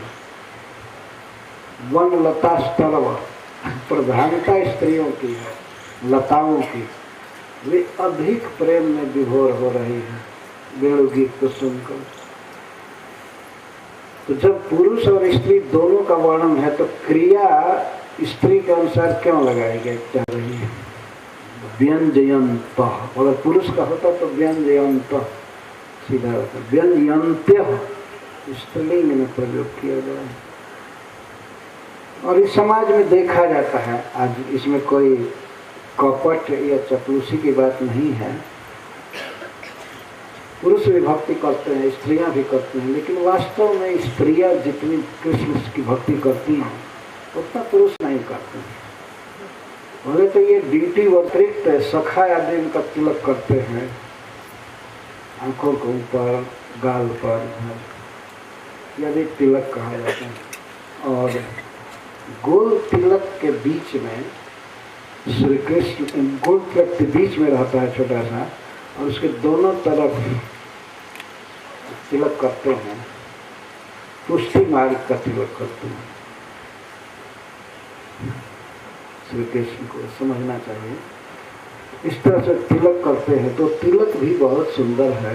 दर्शनीय तिलक अथवा दर्शनीया नाम सुंदरा नाम मध्य तिलक सर्वश्रेष्ठ। वनमाला दिव्य गंध तुलसी मधुमत्ते, ऐसे श्री कृष्ण दिव्याति दिव्य पुष्प गण वनमालायामपि दिव्य सर्वोत्तम गंध जससा तुलसी तस्य मधुना मत्ते अलिकुलय अलघु गीतम अभीष्टम आत्मीय। तो श्री कृष्ण अनेक प्रकार के पुष्पों की माला पहनते हैं। वनमाला दिव्य गंध तुलसी, जितने भी मालाएं हैं, जितने भी पुष्प हैं वन में, उनके बीच में तुलसी दिव्य गंध वाली है। दिव्य गंध जस्या सा तुलसी, जितने भी पुष्प है सबसे श्रेष्ठ गंध है तुलसी जी का। तुलसी की मंजरी या पत्ते से, पूरे शरीर से जो गंध आती है, तो सभी पुष्पों से श्रेष्ठ गंध है तुलसी जी का। कोई अगर ये कहे कि कोई कर्मी आदमी जो भक्तहीन है, कहेंगे ये तुलसी में क्या गंध है? ये दिव्य गंध है, दिव्य गंध तुलसी, दिव्य अलौकिक गंध है तुलसी जी में।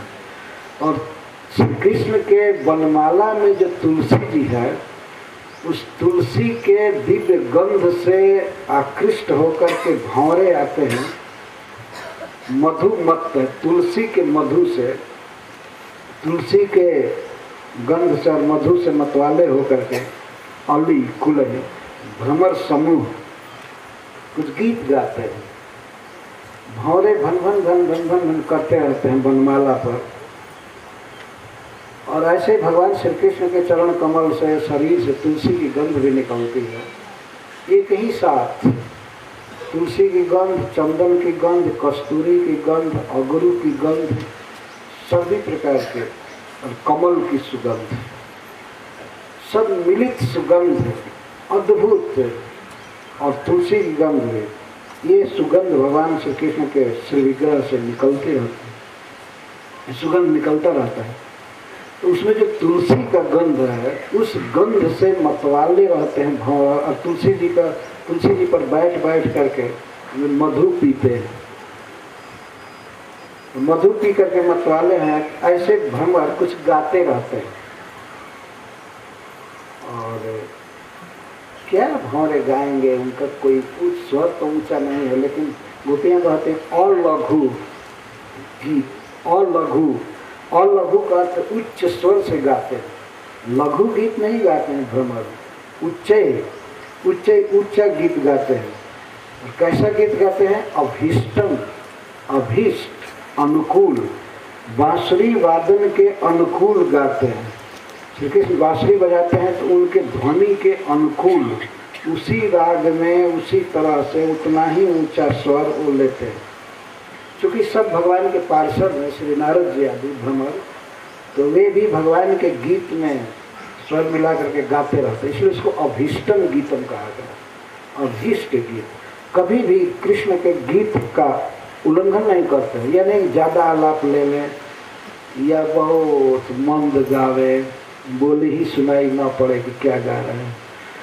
इसलिए अलघु न लघु गीत अर्थात उच्च आदरियन, उनके गीत का आदर करते हुए, उनके गीत को सुन करके आदर करते हुए श्री कृष्ण जब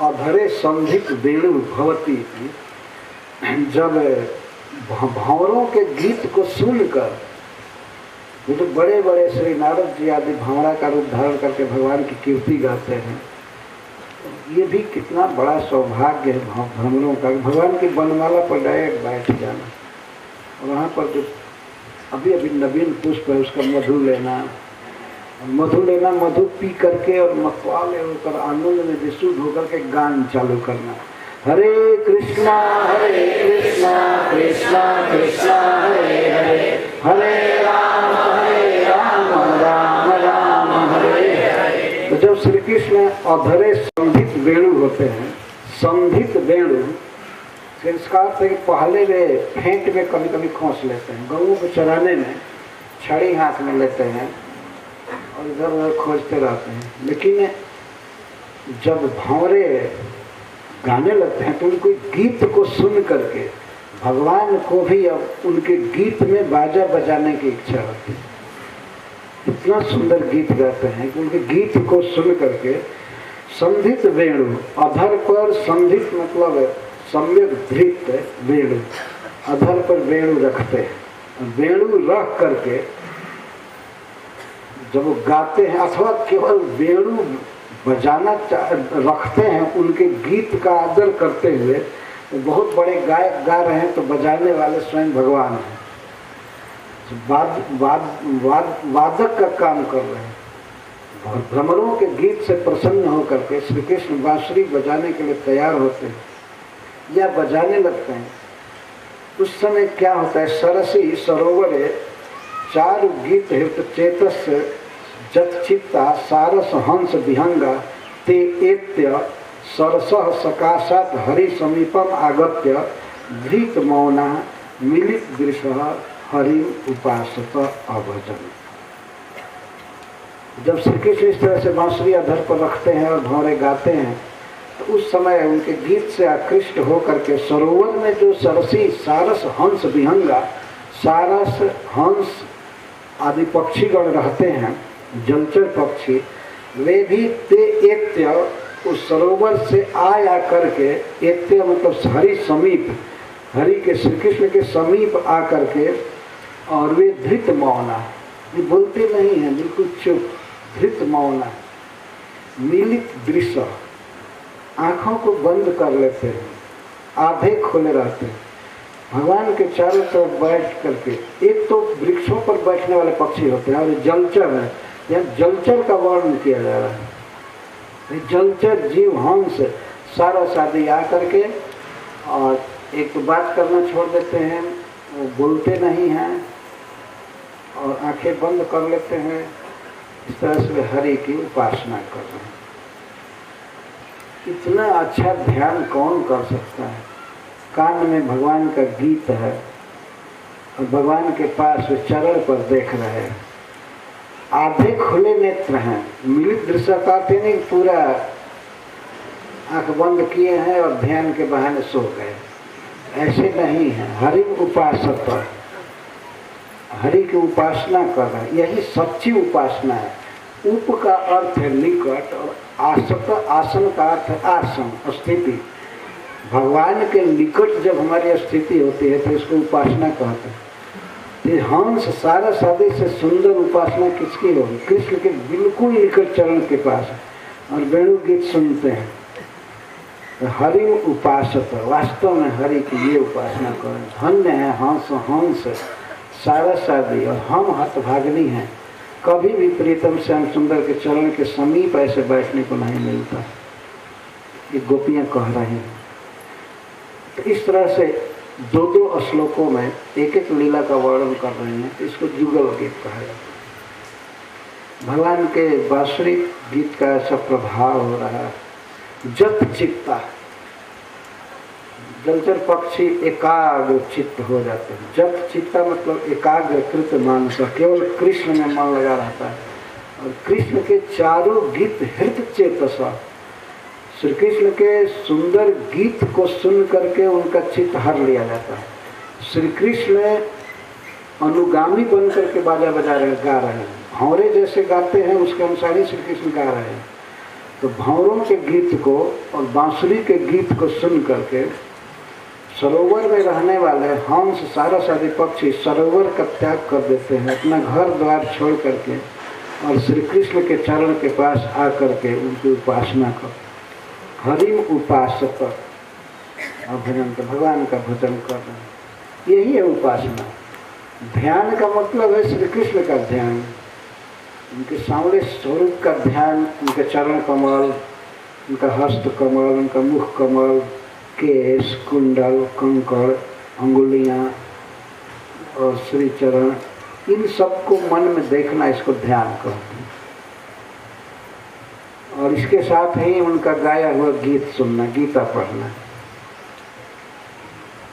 ये भगवत गीता है, भगवान के द्वारा गाया हुआ गीत है भगवत गीता, जिसको साक्षात भगवान ने गाया है। यह स्वयं पद्मनाभ से मुख पद्मज नहीं सुनता। पद्मनाभ भगवान के मुख पद्म से यह गीता निकली हुई है।